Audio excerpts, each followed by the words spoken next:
Okay, universe, here we go. That cleanup task I've been circling the drain on, well, I'm here to, in episode 28, give myself the birthday present of getting rid of all these random thought episode moments that need to be deleted or addressed. Well, if it's not worth addressing, it's worth deleting, and once I've addressed it, then I'll delete it. So, no matter what, we're going to clean up the clutter. And I'm going to start with the conundrum of living in a world where you don't know what information you can trust. And this even includes the resources to which you are most confident your best interests have been served and are being served today. As the control over the media has diminished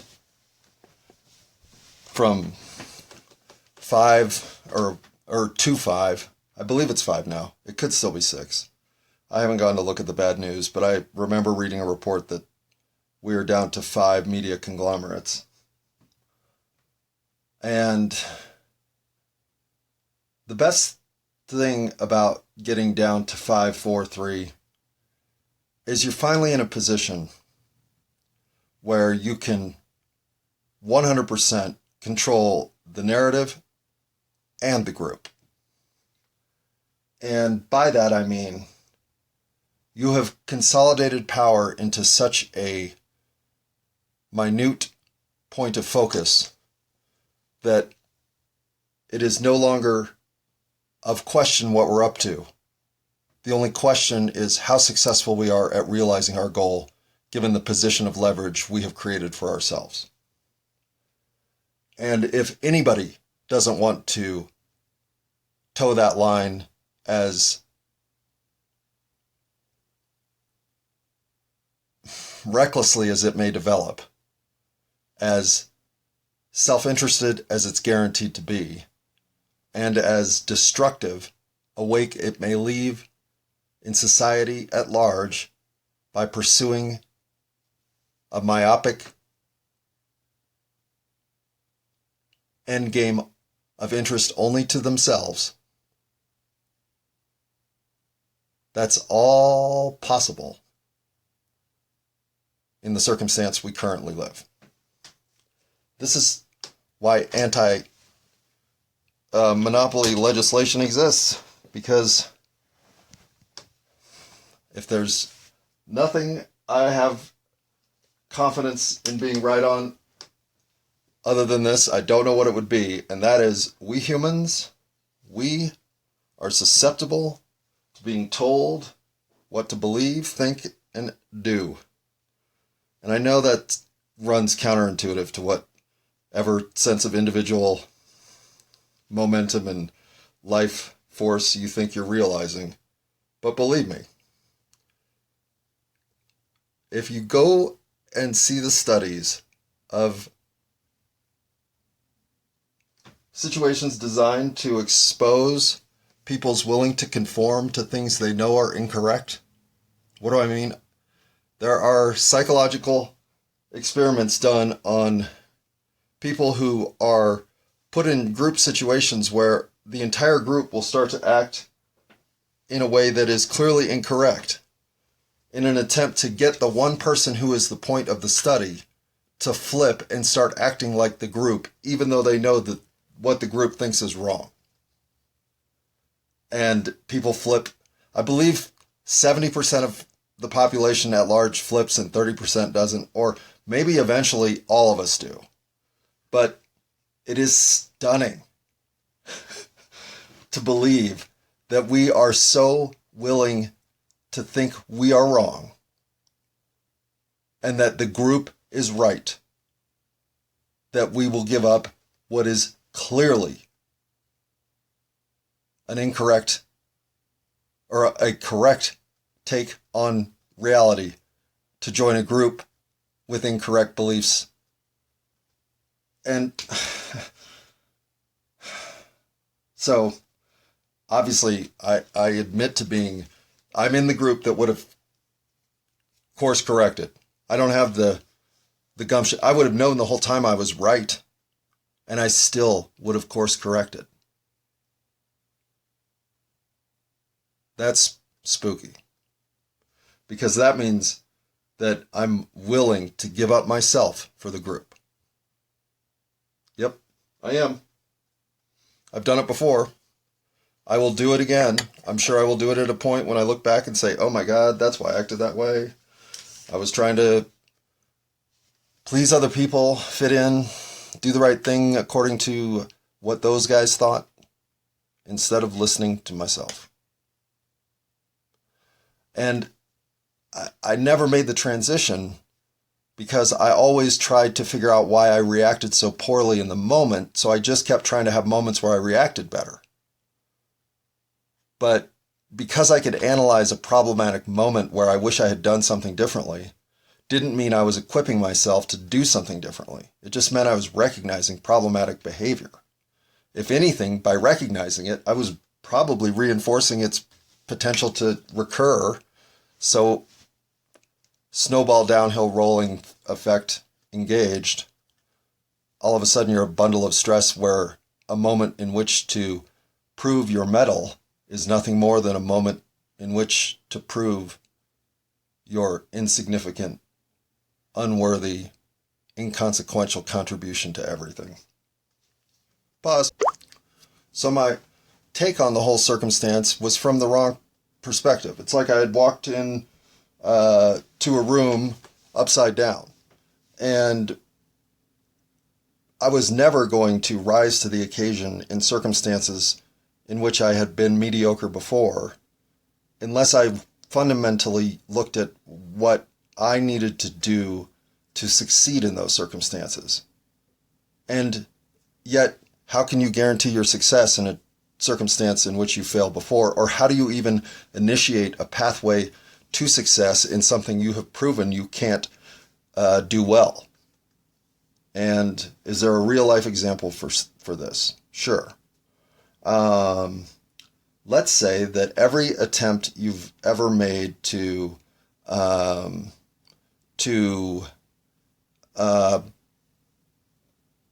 present in front of a group, you have been too nervous and too insecure to not have moments in which you respond, or you overlook the let's just say this moment right here that I'm having, trying to come up with a moment that describes this phenomenon, is a failure in itself. But that failure having been recognized, maybe I can move past it and get to a moment that matters. One of the things I had tried to change in my life but couldn't was lying. And I do believe this is one place where I have something inside me that's broken. Because so reflexively am I capable of lying that I know it's unnerving, at a minimum, to almost everybody. And it was the type of quote-unquote phase I was going through in my own head that, after decades of true reflection, is no longer a phase. It's in fact a problem that needs to be fixed and something that has caused more pain in my life than I ever wanted, intended, or was hoping to create. And then, in attempting to change that, by having moments where I didn't lie, well, I might go a week or two or three, but eventually I was going to lie. And then it was going to snowball into an effect of, wow, I'm caught up in a conundrum of faking it completely with these people. I need to skedaddle, or whatever cowardly act I had on my agenda of fixing situations that I had let go awry. Okay, so then I got to the point where I literally thought, I can't stop lying, but I don't want to be in positions of false reality with people. So I need a way to be able to recover in real time and say, I'm sorry I just said that. That was false. I meant to say something else. And I did this for a little while, but it was such an awkward conversation for people to receive that essentially it broke the situation entirely to come out with that level of honesty following deceit. It was not a good routine. It was a good routine for me because it allowed me to live in a reality where I could still be a liar, but hopefully be working toward truth. But again, here I was trying to fix situational truth with behavior that was still the old me. Pause.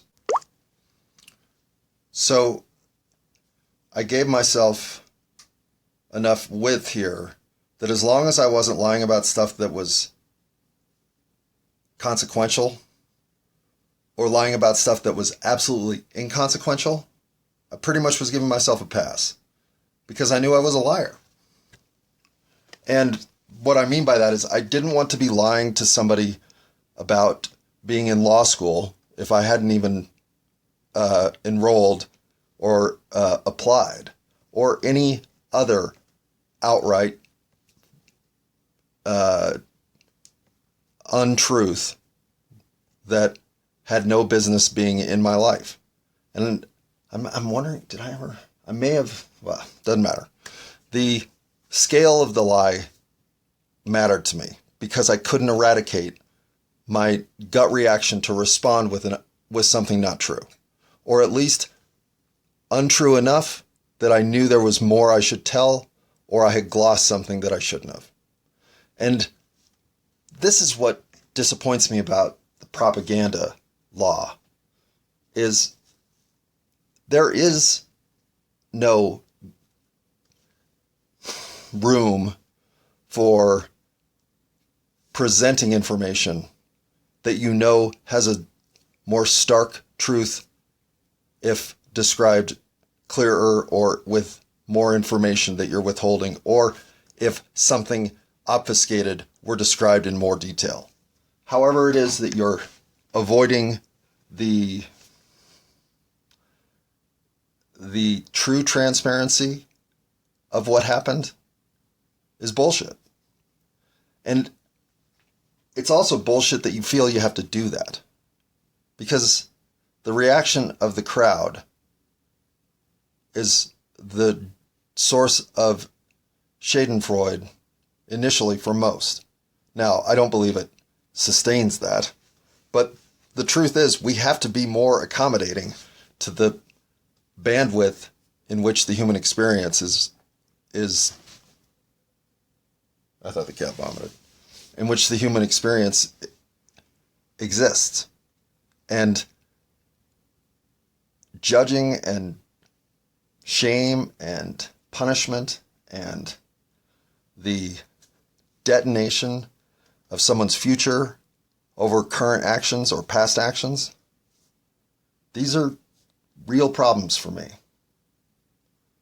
And not that I don't understand the motive, the even inclination to set right that which has gone wrong, but we never seem to be getting to the why things have gone wrong.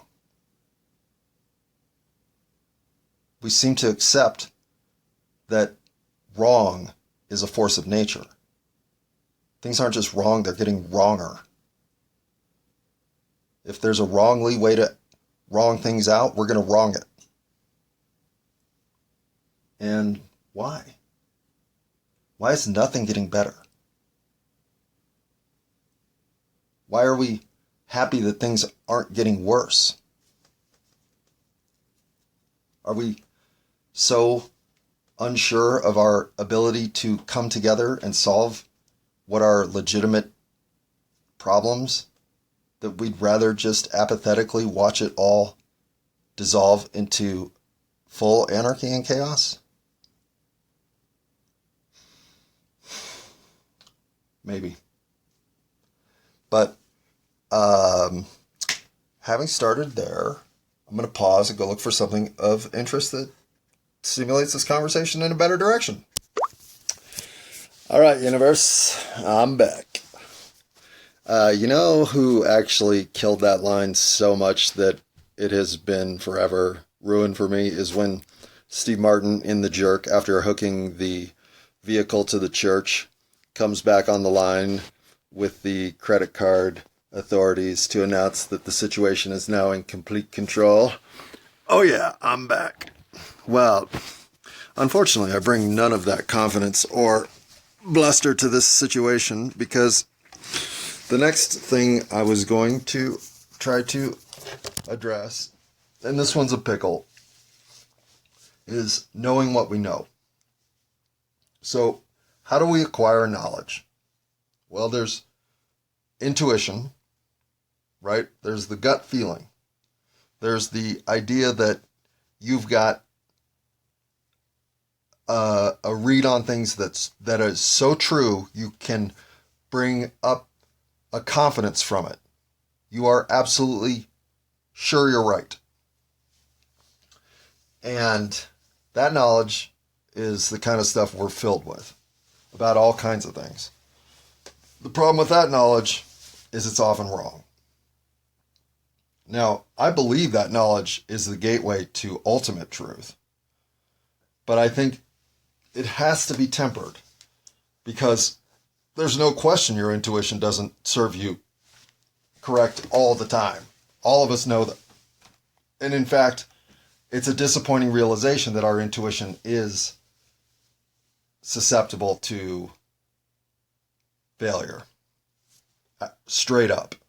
We can be so wrong that we are 180 degrees wrong.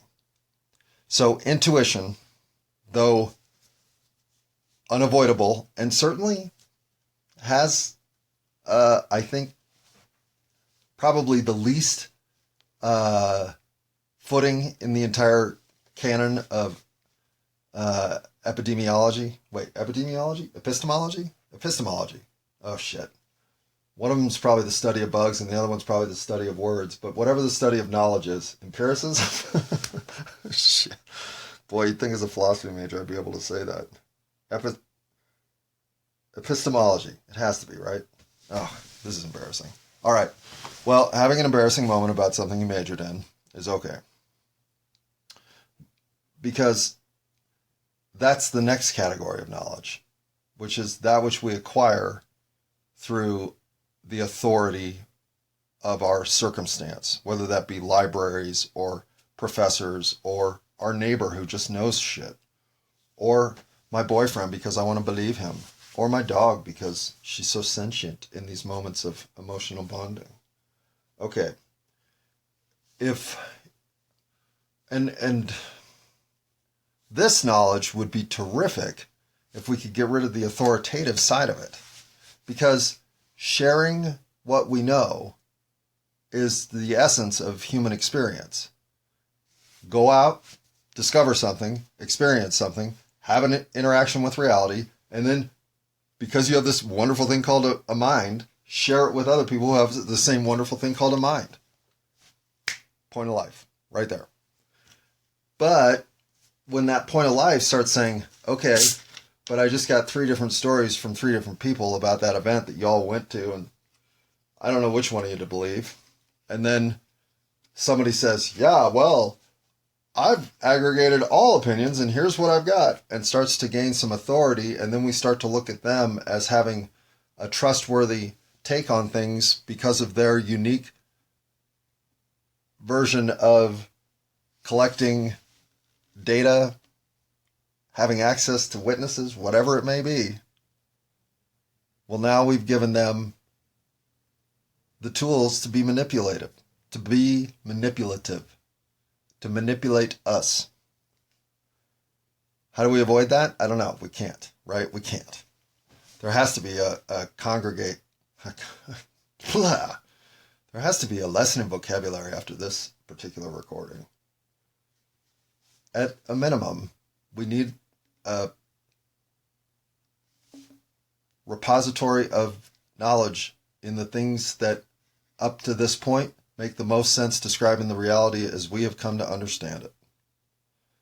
We need sections 1 through 100 of subdivision inside that scale because there is a ton of stuff to know. And none of us are here long enough to acquire any sort of true transient knowledge in the scale of human experience beyond that which we have the biggest questions about or that which interests us the most. I will never know anything about swimming with sharks. No. I will know that that seems too scary to want to know anything else. And in many ways, our breakdown here is, I think, the root cause of our discontent. We no longer believe our authoritative body is trustworthy. For good reason. And I also believe that recovering this sense of purpose, that having a concentration of knowledge that has been means tested across all questions, is the glue of a civilization moving forward. I don't see how it's not. So I 100% think this knowledge acquisition is a valid and in most ways the most valid method of knowledge gained. But because it is susceptible to the worst manipulation we can suffer, well, there has to be some level of determination as to how this should be organized, that we know we can trust the body of knowledge we've acquired. That's a tough one. I'm not sure how that works out, but nonetheless, you learn shit because you're told this is how it is. So that's another way you know stuff.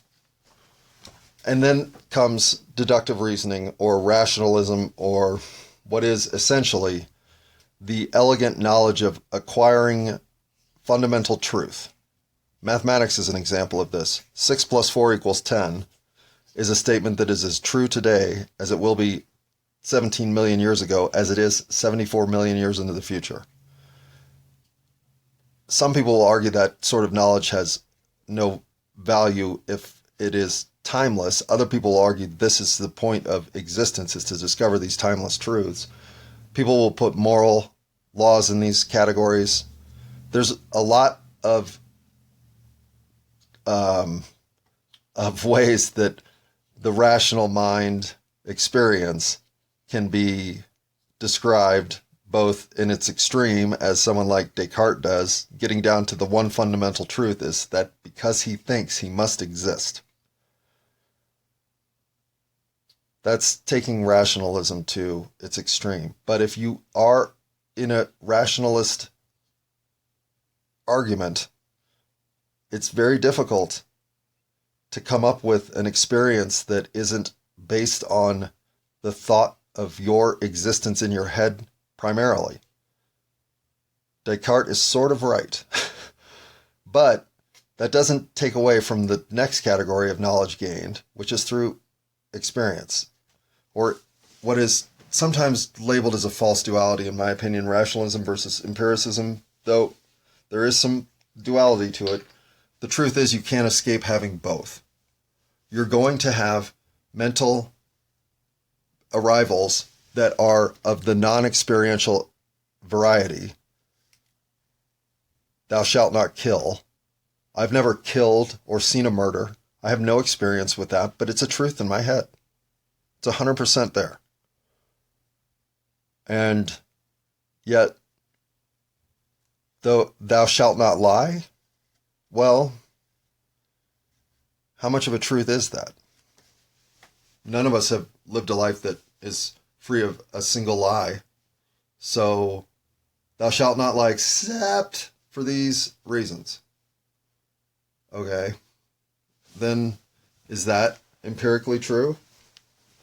Well, it is, except when it isn't. So, the experience of the world, as you start to break down what you know from your experience of anything, can become so laden in mistrust and cues that are misinterpreted, that this is also a challenging place for knowledge to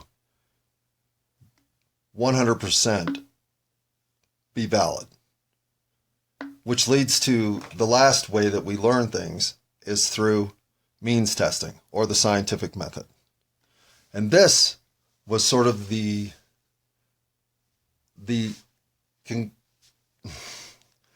you take the best of everything and put it into a standard whereby it has been measured, reproduced, and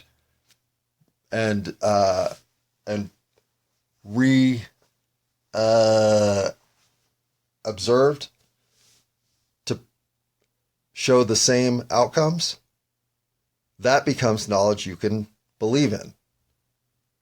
If every time you, well, I'm not going to go through the scientific method. Everyone is aware of what that is. The downside of the scientific method is, number one, it can't be applied across every form of things we know. You cannot test morality via the scientific method.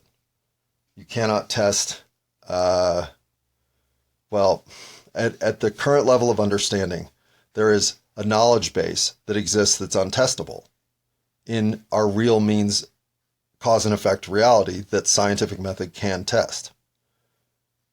So there are limitations. And even inside of what is seen as observable outcome, cause and effect, reproducible results are only reproducible and cause and effect and all of that in the reality we are experiencing right now here in this space, in this time, in these conditions of human interaction with this environment. So knowledge is a sticky thing. Because whenever you try to figure out what you know, it's kind of easy to determine you don't know shit because of the fallacies inherent in all of those structures of learning to know things. Rationalism is full of misunderstandings of the deductive process.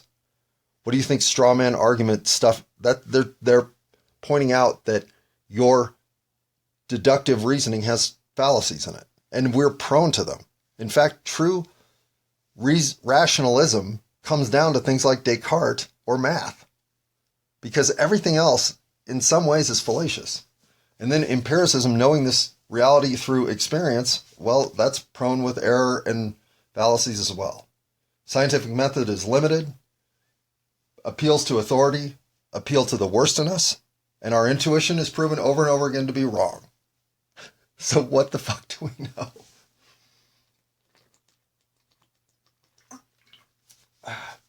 Well, as they say, the wisest man says, the more I learn, the more I realize I have to learn.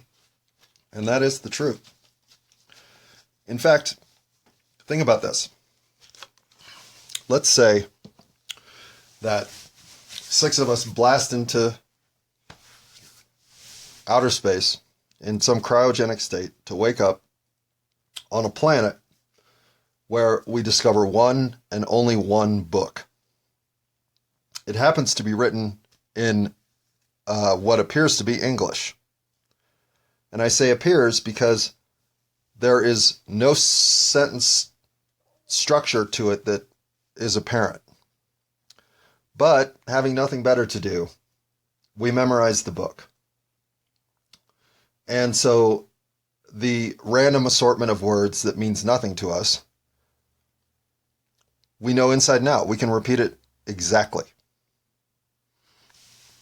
And some future date, we discover a machine that when the pages slip in, the words are rearranged per some algorithmic preordained jumble into what is now coherent thought. Well, there was something in that book that was there to be known that we never had access to until it was interpreted and provided a key to let us see the bigger meaning. And I think life is filled with that, where we've memorized the book, but we don't know that there's deeper meaning behind it. And if the knowledge you have is knowledge that doesn't pass all 5 of those tests, how much do you really know? How much of anything in this world do you really know? And yeah. I get it. You got to get on with your life. You got shit to do. This is what keeps people like me from getting the goddamn trash out every week. Yep, I agree. But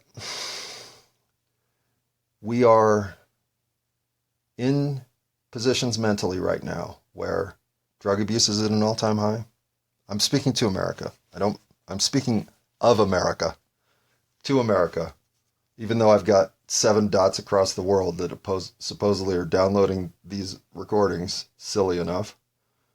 But in America, drug addiction, psychological counseling, the seeking of psychological counseling, the prescription medication numbers, suicides. What's going right? Well, I think in many ways it's because we know shit's wrong. We know we're being lied to. We know we're being extorted. We know we're being manipulated. We know we're being taken advantage of. And we know that we feel powerless against it. How do we know these things? Well, that's when the experts keep telling us we don't know shit, right? In fact, what we don't know is how good we got it. What we don't know is that we're lucky it's this good because it's going to get worse and we're going to have nothing to say about it. And we're going to just take it. We know that.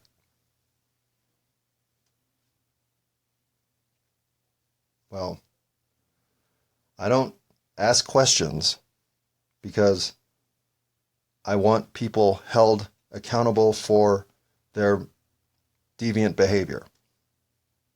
But I believe a lot of what we don't know is because people have been acting in a capacity that is deviant.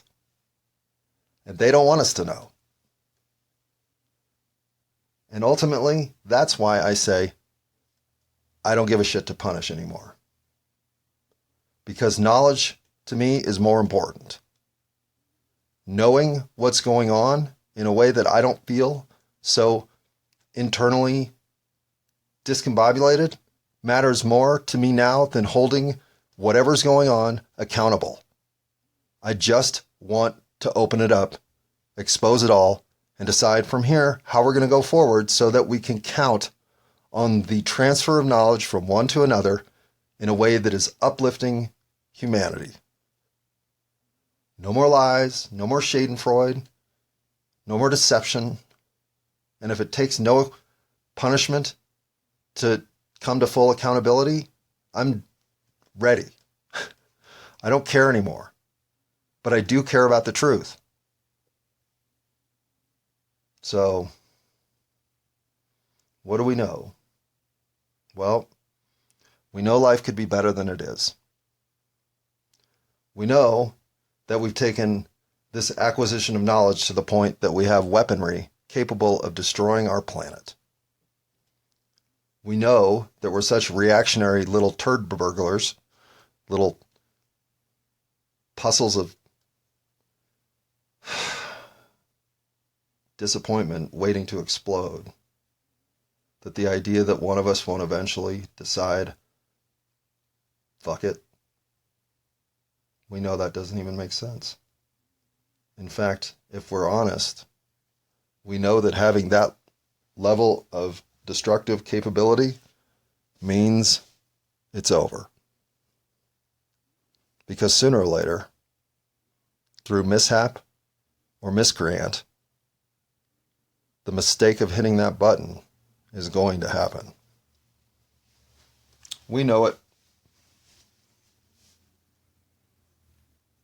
And inside of all this knowledge, we do nothing. And I'm the worst of it. Like I've said, this is all my fault. Living in this position. Hey, I thought did I miss the trash twice? I hate when I hear the recycling truck and think it's a trash. Whatever. Knowing what we know has value. Because when we don't know, we're left without measure. We don't have clarity that we can even move forward with purpose, with meaning, because we don't know. We really don't know. So, when I say I don't believe in punishment, it's not that I wouldn't see a society built on honor, trust, and responsibility as having some element of dishonor and retribution's a tough word, but I do see the value of scorn. Maybe. I'm not talking about this because I don't know if I agree with it. But the reason I see taking punishment off the table didn't come out of some touchy-feely goodness vibe of can't we all just get along? It's more, if a full reset is what's necessary to arrive at honest truth, at this point I'm ready.